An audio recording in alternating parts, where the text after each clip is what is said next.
नमस्कार। राजस्थान में सरकारी कर्मचारियों के द्वारा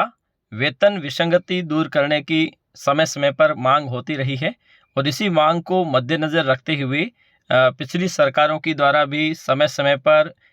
इस संबंध में समिति का गठन किया जाता रहा है, लेकिन उस समिति को किसी भी समय लागू नहीं किया गया। अंतिम तौर पर पिछली सरकार की ओर से खेमराज चौधरी समिति का गठन किया गया, जिसका कार्य जिन सरकारी कर्मचारियों के कैडर्स के साथ वेतन विसंगति रह गई है, उनका निवारण करते हुए रिपोर्ट पेश करने को कहा गया था। और वर्ष 2022 में अंतिम तौर पर पिछली सरकार को इस समिति ने अपनी रिपोर्ट दे दी थी। इस रिपोर्ट के बाद में सरकार चेंज हो गई और सरकार चेंज होते हुए वर्तमान सरकार की ओर से बजट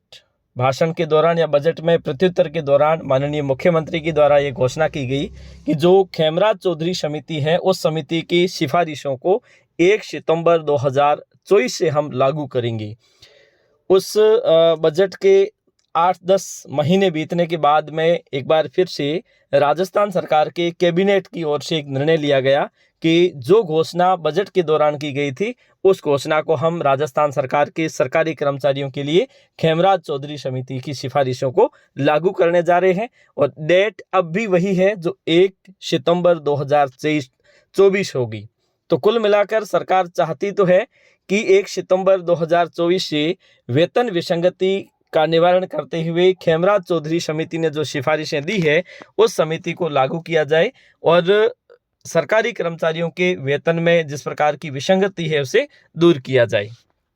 अब दरअसल एक बात तो ये तय है कि राजस्थान सरकार सरकारी कर्मचारियों के वेतन विसंगति को एक निर्धारित तिथि से लागू करना चाहती है, वो है 1 सितंबर 2024। अब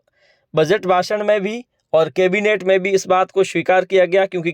कैबिनेट बैठक में इसे मंजूरी मिल गई है। अब मंजूरी मिलने के बाद में सरकार की ओर से इस संबंध में एक आदेश जारी किया जाएगा और जो आदेश जारी किया जाएगा, उस आदेश के माध्यम से ही तय होगा कि किन कर्मचारियों को, क्योंकि अभी तक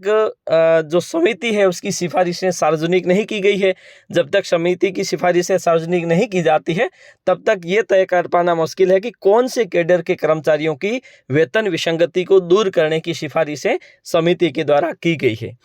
अब मान लीजिए ये सारा कार्य हो जाता है और सरकार इस संबंध में, क्योंकि जब कैबिनेट में मंजूरी मिल गई है तो सरकार इसे एक दिन लागू तो जरूर करेगी और लागू जब करना होगा तब सरकार स्तर पर एक आदेश जारी किए जाएंगे।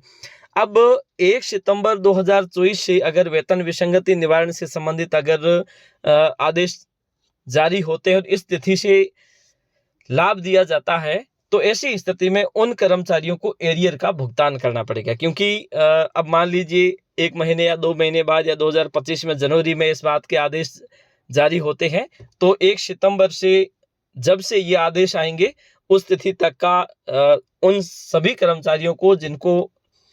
इस वेतन विसंगति के माध्यम से वेतन का स्थिरीकरण किया जाना है, उन सबको एरियर के रूप में भुगतान किया जाएगा। कैबिनेट मंजूरी के बाद में सरकार की ओर से अभी तक कोई आदेश नहीं निकाला गया है और आदेश के माध्यम से ही ये बात स्पष्ट होगी कि किन कर्मचारियों को, क्योंकि वेतन विसंगति तो हर कैडर के कर्मचारी मानते हैं उनके साथ है, लेकिन खेमराज चौधरी समिति ने कौन से कैडर के कर्मचारियों को वेतन विसंगति का लाभ दिए जाने का सिफारिशें की है, इस संबंध में स्थिति तभी क्लियर हो पाएगी जब या तो सिफारिशें हैं वो सार्वजनिक की जाए या फिर सरकार की ओर से इस संबंध में आदेश दिया जाए। आज के लिए इतना ही। धन्यवाद।